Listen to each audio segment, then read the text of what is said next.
नुका कराव्यात. बर अतुलजी, खरं तर माझा प्रश्न आपल्याला असा आहे की एकंदरीत असं जरी तयारी आपली आहे आणि यावर शंका घ्यायचं कारण नाही, पण अजून जो मूळ प्रश्न आहे म्हणजे राज ठाकरे असताना काँग्रेस बरोबर जाणार का, राज ठाकरे आणि उद्धव ठाकरे तरी एकत्र येणार का, याची उत्तरं अजूनही मिळालेली नाहीये आणि ती काही गुप्त ठेवून काही फायदा नाहीये. त्यामुळे आमचं ठरलं पण आम्ही तुम्हाला सांगत नाही ह्या असं तर उत्तर तुम्ही देणार नाही.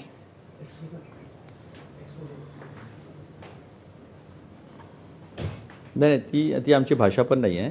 आता ठाण्यामध्ये किती प्रेम आहे श्रीकांत शिंदे, एकनाथ शिंदे आणि गणेश नाईकांचं, त्यांची आघाडी होणार आहे का असा प्रश्न पण त्याच्यामध्ये थोडासा अनुषंगिक मीच विचारून घेतो. पण आता मुंबईचा जिथपर्यंत प्रश्न राहिला, मुंबईमध्ये निर्णय झालेला आहे. आमचे आदरणीय प्रदेशाध्यक्ष तिथल्या वर्षाताई आहेत, हर्षवर्धन सपकाळजी आहेत आणि आमचे चेन्नीथला साहेब, त्यांनी स्पष्टपणे तिथल्या सगळ्या नेत्यांनी सांगितलं की आम्हाला इथे स्वबळावर निवडणूक लढायची आहे. तरी आता निवडणूक झाल्यानंतर अंतिम फेरीमध्ये जे आहे त्यावेळेस चर्चा होऊ शकते, पण मुंबईच्या संदर्भातला निर्णय आमचा क्लिअर आहे. आता इतर ठिकाणी कशा पद्धतीने जायचं शशिकांत शिंदे मी आपल्याला थांबवते. अगदी आता शशिकांत शिंदेचा बाईट आपण ऐकला असेल.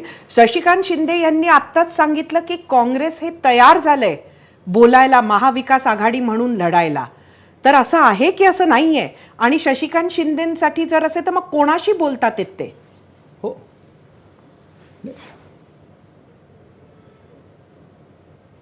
नाही, असं आहे की महाविकास आघाडी म्हणून लढायला आम्ही तयार आहोतच ना. जिथे आम्हाला लढायचं आहे तिथे तिथल्या लोकांनी निर्णय घ्यायचा आहे. जसं आता से फॉर मी ठाण्याचा प्रभारी आहे, नागपूर आहे आमचं शहर.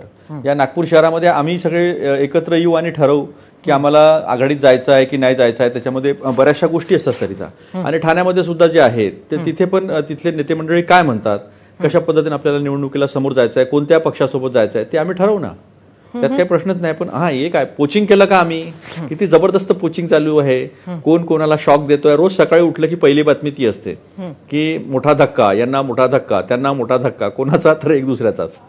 तर आता हे चालणार आहे. आता निवडणुका आहे, आपल्या आपल्या राजकीय सोयीनुसार लोक जातात. पण सरिता, मला एक तुम्हाला मुद्दा इथं नक्की सांगायचा आहे.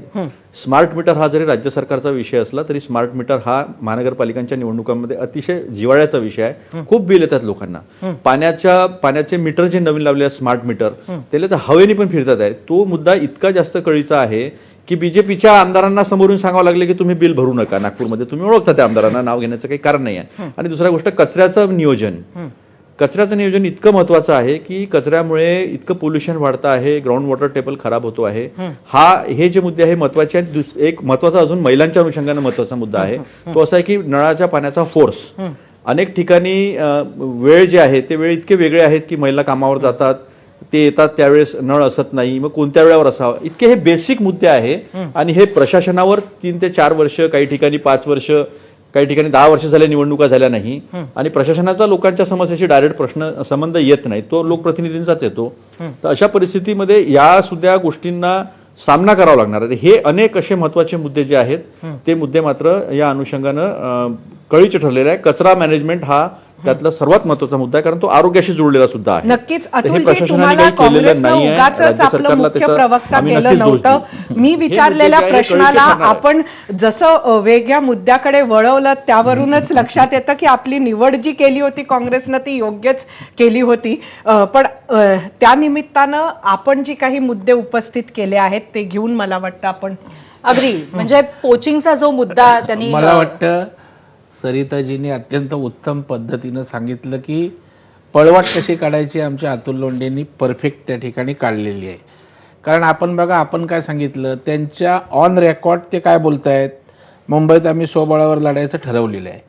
लगेच काय बोलतात, शशिकांत शिंदेची लाईव्ह बाईट तुमच्याकडे झाली, आमची बोलणी चालू आहेत. मग बोलणी चालू आहेत तर ते प्रदेशाचे अध्यक्ष आहेत शशिकांत शिंदे, ते काय कोण बेजबाबदार माणूस नाहीये. बरोबर. त्याच्यामुळे तुमचं नेमकं महाविकास आघाडीत काय चाललंय? सरिताजींनी प्रश्न विचारणार, राज ठाकरे उद्धव साहेब आल्यामुळे काँग्रेसचं तुम्ही कसं काय करणार, त्याच्यावर उत्तर नाही. बरोबर. त्याच्यामुळे जायचं एका ठिकाणी, बोलायचं वेगळं. आता हे काय निवडणुकी अजेंड्याचा प्रचार करण्याची सभा नाहीये. बरोबर. कचरा नाही, पाणी नाही. निवडणुकीत त्याने जाहीर सभेत भाषण करावं. एबीपी माझाच्या प्लॅटफॉर्मवरनं मी आता विकासाची यादी सांगतो.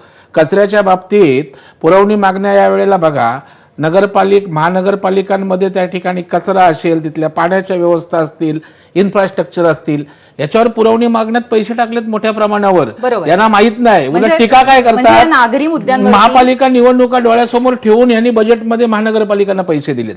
म्हणजे इकडूनही वाजवायची. ह्यांचं कसं आहे, टू द पॉइंट बोलायचं नाही आणि जनता बघते. बर. आणि त्याच्यामुळे आता सांगायचं तर मी पाढा वाचतो काय केलं आम्ही महानगरपालिकांमध्ये. नाही, नक्कीच प्रवीणजी, नागरी मुद्दे हे नक्कीच आहेत आणि त्याबद्दल आपण बोलूच शकतो, पण आपण राजकारणाच्या अनुषंगाने पण बोलतो आणि त्यामध्ये आज नाही, मुख्यमंत्र्यांनी त्यांनी काढलं म्हणून हो, मी काय अगदी. प्रचार करायला नाही, आलो पण नाही. परत मुख्यमंत्र्यांनी- तुम्ही सुद्धा पोचिंगचं उत्तर दिलेलं हा. नाहीये प्रवीणजी. कारण मुख्यमंत्र्यांनी असं म्हटलं आज की शक्य तिथे आम्ही युती करू, ठाण्यामध्ये युती करू, नाही, का हो एक- आमचा प्रयत्न असेल तसा. एक लक्षात ठेवा, याच्यामध्ये काय आमचं लपून छपून नाही.